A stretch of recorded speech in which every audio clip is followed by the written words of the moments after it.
You can't teach resiliency in a book. It's something you have to experience. You have to build that callus over and over again and callousing that mind. Learning to be comfortable with the uncomfortable. That's the only way to be an effective leader. My career all started back in 2018 in the Air Force until 2020 when I joined the Space Force.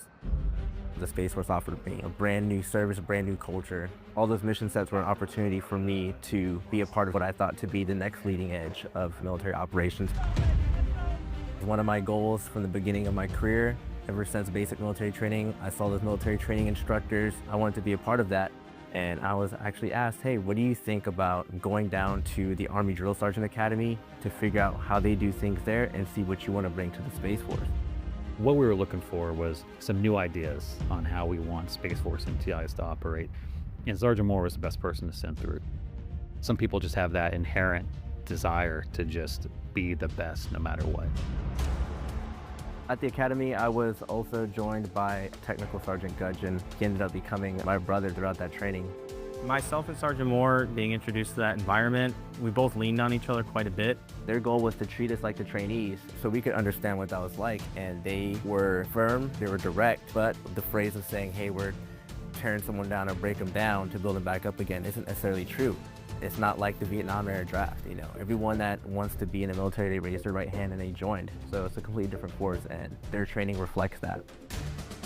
Sergeant Gudgeon and I were not only the first Guardians to graduate from the Drill Sergeant Academy, but the first joint service members outside of the Army to graduate that academy. Not only did he excel, which we knew that he would, it was a better outcome than we could have possibly hoped for. But what I also noticed is that sometimes Sergeant Moore will give too much of himself in the pursuit of taking care of other people or taking care of the mission. And finally, he made the courageous decision to step up and ask for help. I did struggle with a mental health crisis. I was practicing perfectionism in a bad way. The pressure of excellence kind of got worse and worse, and Major Matthews ensured that I knew that my mission was to take care of myself. So he took that knee and he went through all the treatment that he needed. And since Sergeant Moore has been through the struggle and he's come out the other side whole, I've seen him be a much more effective leader in NCO. Let it suck now, let there be pain now. Yes, sir. And when we had a need for a T-billet instructor to lead our curriculum development, we saw Sergeant Moore and we said, that's the guy. His knowledge and his understanding of the way the Army does things at their Drill Sergeant Academy is one of the pillars that we're leaning on. The way we're moving forward as the Space Force is a holistic health approach.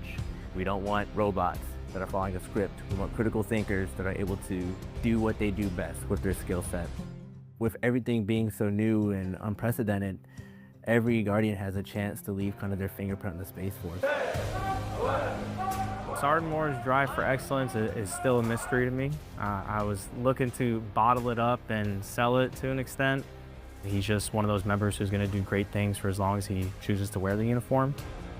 He's going to be a senior leader one day, and then everybody who crosses his path will be changed positively by having interacted with him. There are generations of Guardians who will go out and have the imprint that Sergeant Moore left on them.